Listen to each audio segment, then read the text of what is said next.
Good evening, and welcome to the first post-election Tom Murphy show in the age of Trump. Before we get started with our guest tonight, I just want to clear something out because there's been a lot of different opinions back and forth. But to all the people who are saying give Trump a chance, here's why the honeymoon for me is over and why I marched on Saturday with my sisters in New York City. The Trump Republican leadership has pledged to cut Social Security, Medicare, and Medicaid, and they have proposed tax cuts for the extremely wealthy. So in essence, the rich are going to be enriched by hurting the elderly, the sick, and children. I'm not willing to sit around and wait for that to happen. Those on their face are cruel and immoral acts. The Trump Republicans have sworn to take away a woman's right to choose by opposing both abortion rights and access to contraceptives. They're also intent on taking away the hard-won civil rights of gay Americans. Should we just sit passively around waiting for all of those injustices to come to fruition before we act on an ex post facto basis? They planned on ending Obamacare without a replacement that makes sense. That'll take away health care from 20 million Americans, 2 of whom are my children. Should I sit passively around waiting for that to happen? Hey, maybe he was just kidding. I don't know where a lot of you wait and see folks grew up, but where I grew up, when a guy said he was going to hit me, I took him at his word and I put my hands up. I didn't wait to see if he was serious. With that editorializing being said, we have tonight a longtime friend of the show. Mr. Phil Reismen, a Westchester celebrity, has joined us here tonight. Phil. I don't know what to say now, Tom. That's it. I love the Globe. I always love the Globe. Remember Westchester's in there remember somewhere. Professor McBragg? Yeah. He had the Globe. That's what it always reminds me. You have to be of a certain age to remember Professor McBragg. Right. There you go. Very nice. Well, thanks for having me today, Tom. Oh, Phil, thanks it. for coming. Yeah. I really appreciate it. Yeah. And tonight it's a very stormy, windy It is. night. It's a dark and stormy night. Yeah. In a dark and stormy world. So, Phil, let's talk about the presidential election. Sure. There's been a seismic shift in American politics. Did you ever think you'd see this? No. I mean, it's shocking actually. Yeah. Although I'm not surprised by where we're at now with the inauguration and the speech he gave. I mean, he's very. Give the guy one thing: he's consistent. I mean, Yes. Yes. I mean, yeah. And the inauguration was kind of strange. I mean, it was dystopian. It was bleak, really. It was graceless. You're a politician. And I mean that in the best sense of the word. You know that when you start a term of office, you start off with at least a minimal expression of optimism, and I feel that was. And I'm not exactly an optimistic person, but I require that from my leaders. At least a semblance of hope and progress. And I think he blew it. You know what? Every good speaker at an inauguration, they also talk about what's good in America. Right. What's great in America, and why we should be proud to be Americans. Right. And you got none of that.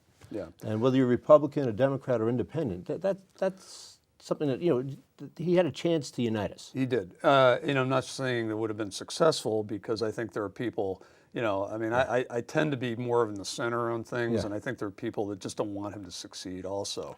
But having said that, he needed to make a speech saying, look, instead of bragging about the size of the crowd that's there or whatever, or how great his election was, which was, was not by any stretch of anyone's imagination, even somebody with an ego, the size of, 1,000 grapefruits, or, cannot say that was a mandated or some kind of landslide. It wasn't. But he needed to say exactly what you just said. Try to come up with some way of expressing a uniting of all the people in the country. 29% of Hispanic men voted for him. A certain large number of women voted for him.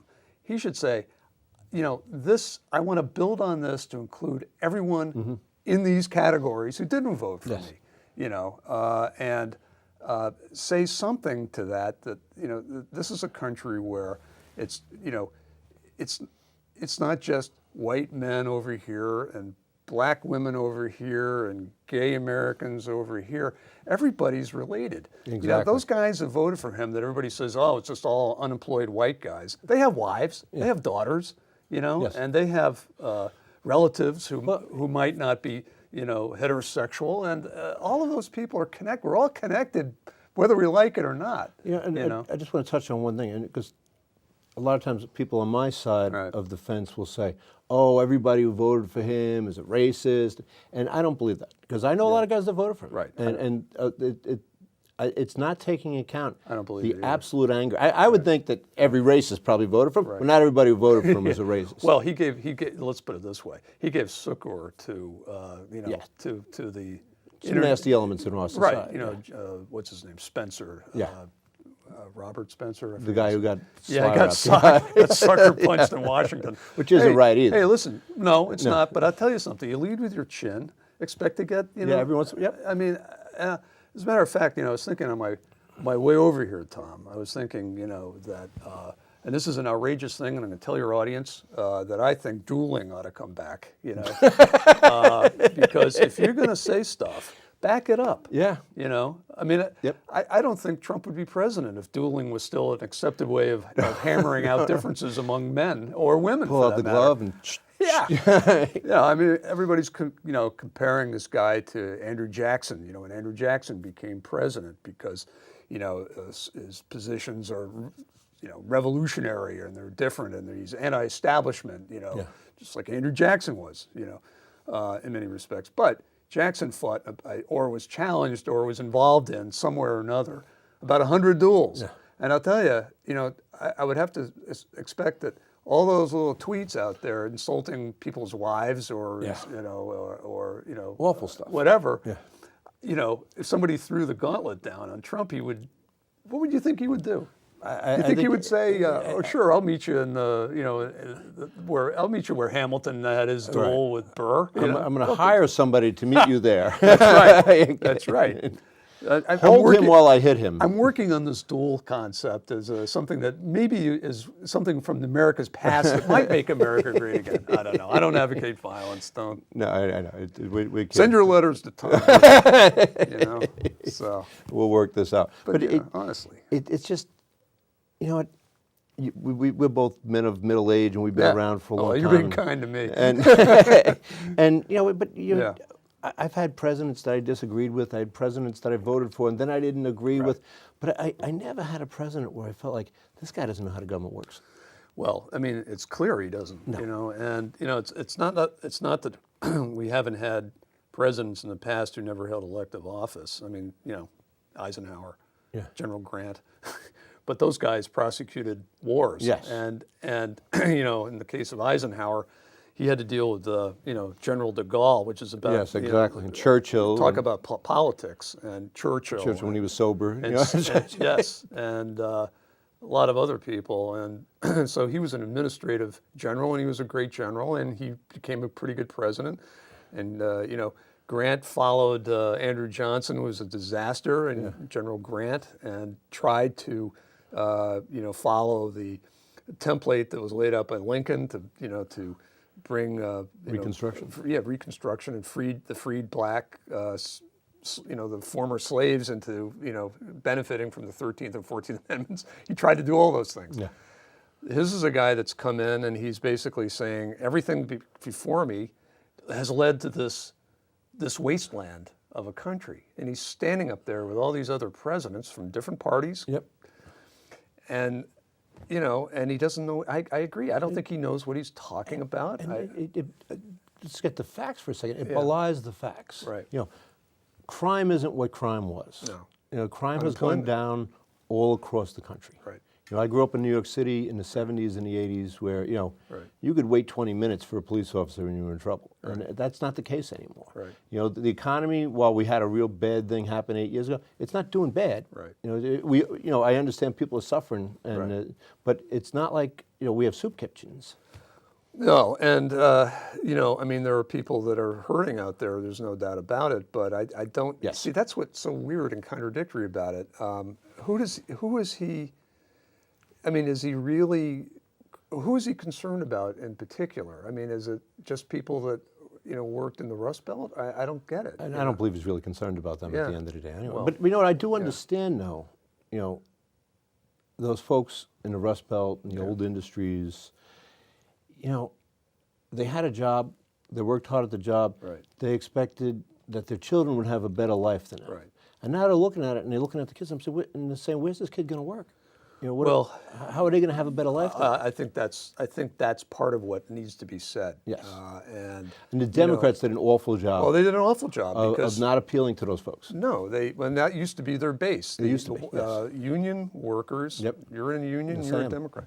That was the base for the Democratic Party, and somewhere along the line, you know, I mean, I hate to use these words because it's cliche, but because I'm on the spot, I can't think of anything better, and so anyway, it's this elitist country Yes. club Democrat, no, which you are not. I believe me, I know. I know, right. Decided that, we were going to play identity politics over, an all-inclusive because they, took the bet that this is where the votes were going to be. Exactly. And guess what? They're not all. I mean, it's another form of racism to assume that all Latinos, for example, gonna are in vote for you. lockstep as Democrats.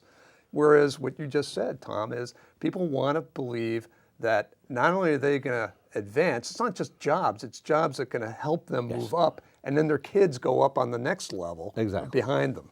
That was always the deal. That was always the dream, anyhow. You came here from another country, the first generation suffered, they did menial labor. But how can anybody, and this is the thing about Trump that I don't get, and I might be, I might be conservative in some ways or, right of center in some things, but I don't get how anybody can put their eggs in the basket of a guy who has a record of never doing anything except for himself. Exactly.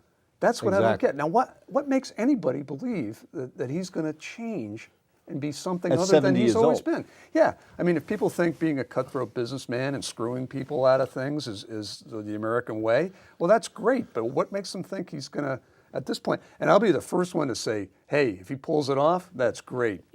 But I don't think he will. And I think, past his prelude, and particularly when you're, at this point, this guy's 70 years old. When is he going to have this epiphany, Right. You don't grow empathy at 70. No. No. If you fact, don't have it, you're not getting it. No. It's I feel bad for the folks who voted for him and really, because they're yearning for change, they're yearning to have a better America, and that's all good. Right. And my party didn't capitalize on that.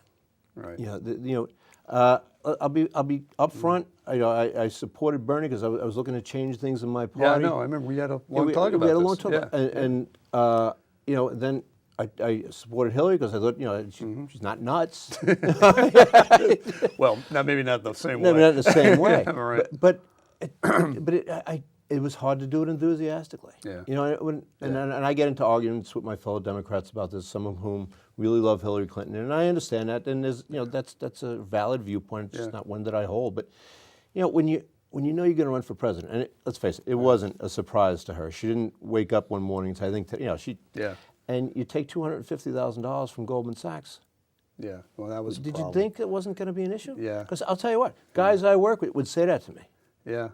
I know, and it's stuck. Yeah, I think that I think the problem with Hillary Clinton was that and everything else. I think the baggage. The baggage, the 20-year. Oh, we're going to bring change. I mean, it's like, gosh, when was he president? 1998. 92 to 2000. Yeah, to 2000. I mean, and I think.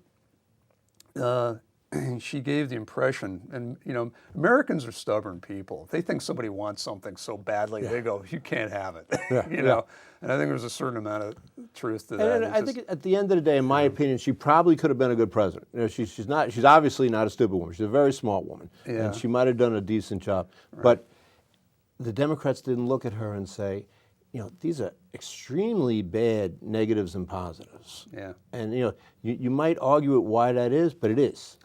Right. By the way, I wouldn't count her out for 2020. Oy. I mean, it's just like these people are robo-cops, or robo-politicians. Exactly. They can't stop. I mean, in 2020 she'll be 74 or whatever age, or 73. I mean, Biden's even talking about running again, although I don't believe him. I think he's just saying that so that he keeps his people around him. Yeah. But, I mean, I don't know. It's disconcerting. But you know what? there's got to be somebody else. Well, now we know anybody can. I mean, now we literally know anybody can become president practically because look what happened. Yeah, yeah, exactly. Anybody, you're right. And I think the point with Hillary Clinton was this idea that both parties are prone to doing, which is your turn. It's your turn. Well, that's not the way the American people at large think. The party might think it's somebody's turn, and they all do. I mean, you saw this time and time again. You saw it with the Republicans with, Dole. You saw it with John McCain, and before that with the Democrats, you saw it with Walter Mondale. But at first Bush, after being Reagan's vice president, right? He was the next guy up, right? Yeah, and now we're not going to see that anymore. Now the next president, either Republican or Democrat or some third party creation, which I don't think will happen, but let's just say. Anything can happen. Anybody can come out of anywhere now. Yeah. As long as they get the money and the name celebrity. and the celebrity. Yeah. Exactly. That's the scary thing. It's that his claim to fame, other than building gaudy buildings in Manhattan, was being on this ridiculous show. Right. Right. And by the way, I just saw about 10 minutes of the new Apprentice, Celebrity Apprentice with Arnold Schwarzenegger. It's really bad. It really is. I couldn't watch it anymore. He's like this, this wooden giant. Yeah. But no, I mean, reality TV is the key to fame, and this idea. I mean, it's not even real, and yet he projects himself as this autocratic, judge of people's performance. And, who's he talking about? Gilbert Gottfried and Gary Busey and, one of the Baldwin brothers, whose names I can't remember. Billy. Yes, Billy Baldwin. Billy Baldwin. So, I mean, I remember, and you think of all the stuff that he's coming into office with, too. There's at least one harassment lawsuit that's percolating, a sexual harassment thing. He's got that fake Trump University thing he's still dealing with. His foundation, whatever that was, is, talk about the Clinton Foundation. What about the Trump charity, And, the tape with Billy, what's his name? Oh, yeah. How is it not over after that?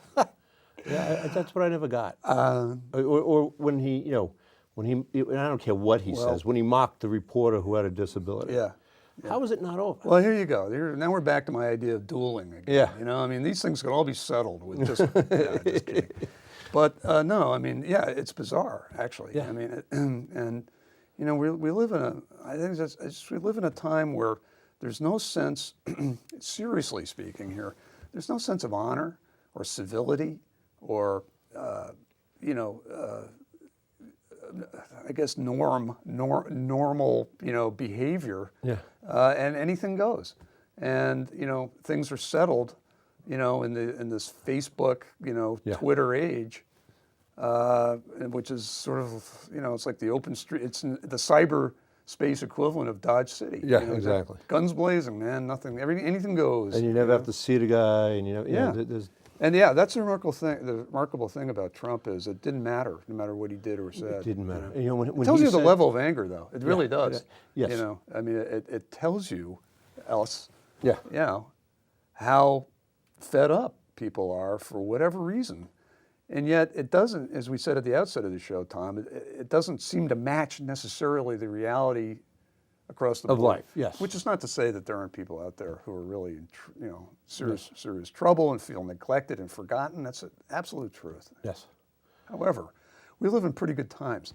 You want to bring back America when it was great? Let's go back to 1900 when people died of scarlet fever. Yeah, when we had children working in factories at 10 years old. I mean, it's all great if you're one of the rich guys back then. Exactly. That's why Trump wants to go back there. Right. So anyway, let's touch a little bit on local politics. Sure. There's going to be a county executive race next year, apparently. This year. Oh my God. This year, it's on us. It's upon us. Man. I've been since I left the Journal News /LoHUD.com, I've kind of out of the loop on a lot of that stuff. But when I last looked at this thing, there was supposedly going to be an announcement by now from the Yonkers mayor, Mike Spano, we thought was going to run or announce that he was going to run for county executive against Rob Astorino. Now, did I miss something here? No, he hasn't announced, as far as I know. No. I think I would have got an email. So I mean, you know, the Astorino plan seems to be, yeah, I'm going to run again for a third term in his case, and then, you know, run again in 2018 against Cuomo. Against Cuomo.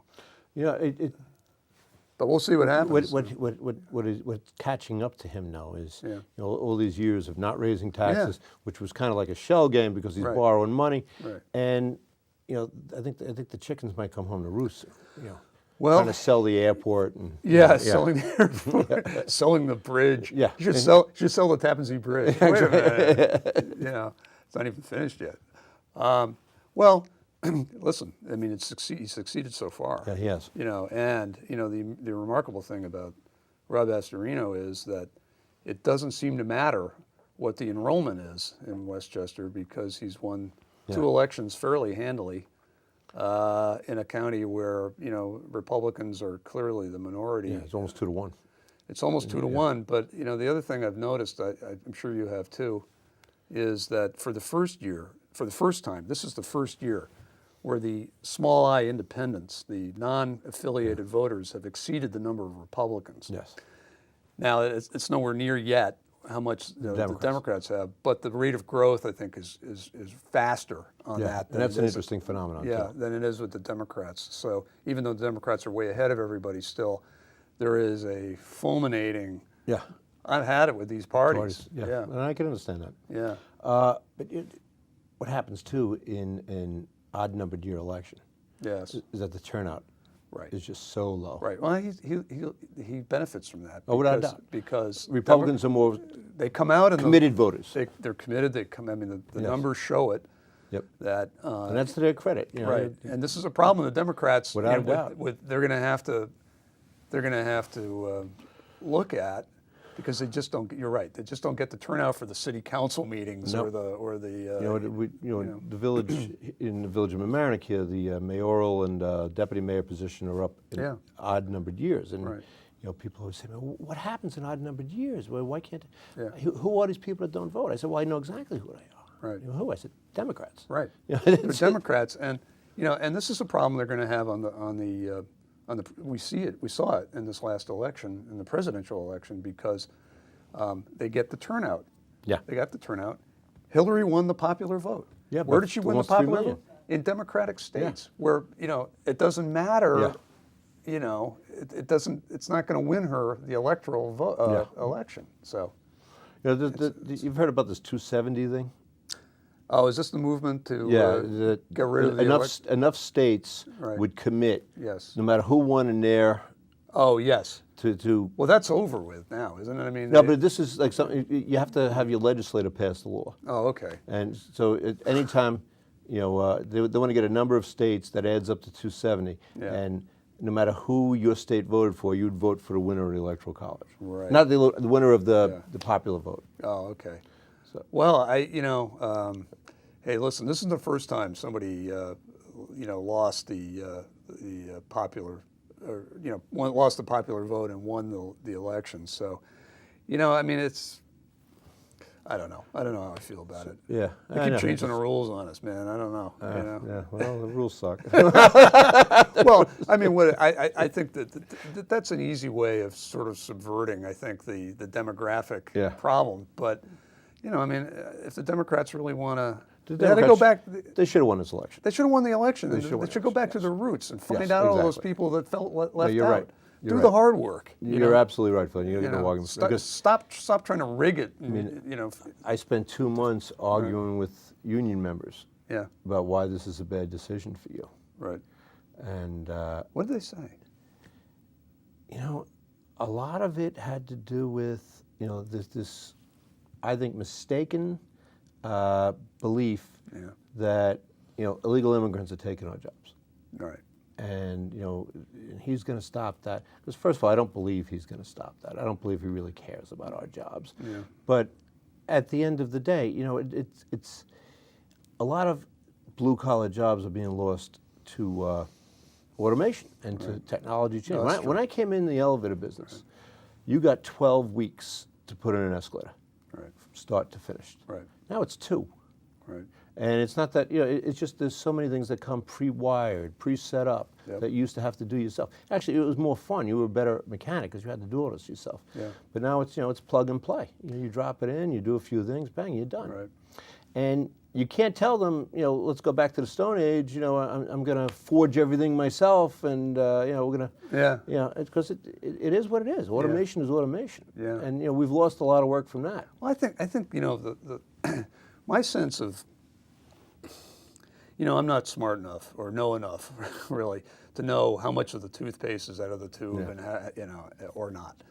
But I do get the sense that I agree with you that automation has something to do with it. I also have a sense that there are people who felt that somebody like Hillary, particularly maybe those guys you work with, she didn't really represent them. She doesn't really, her attitude is, or I shouldn't say attitude, but her posture. Her posture, her concerns are not in line. They felt like she's just talking about this now because she's running for president. Yeah, I mean, and the truth is, you're right. They're not going to bring back the coal mining jobs. It's just not going to happen. No. So we're on this trajectory that seems to be very difficult to stop. I mean, that's just the way it is. I mean, I'm in a business where people get laid off all the time. Yeah.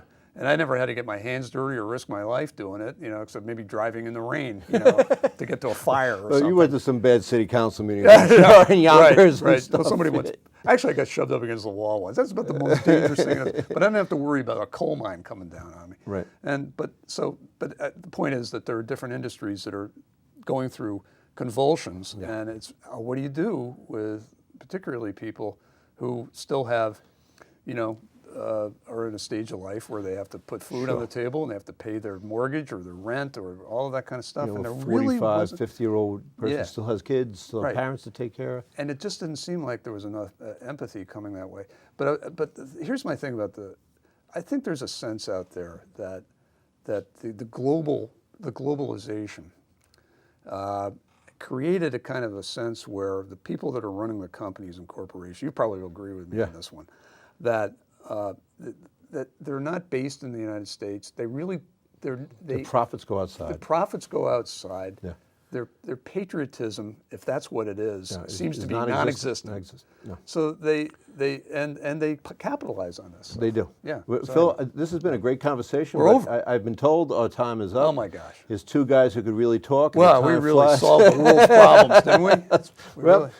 We're done here. Okay. Phil, thank you very much. Thanks Good luck in the future.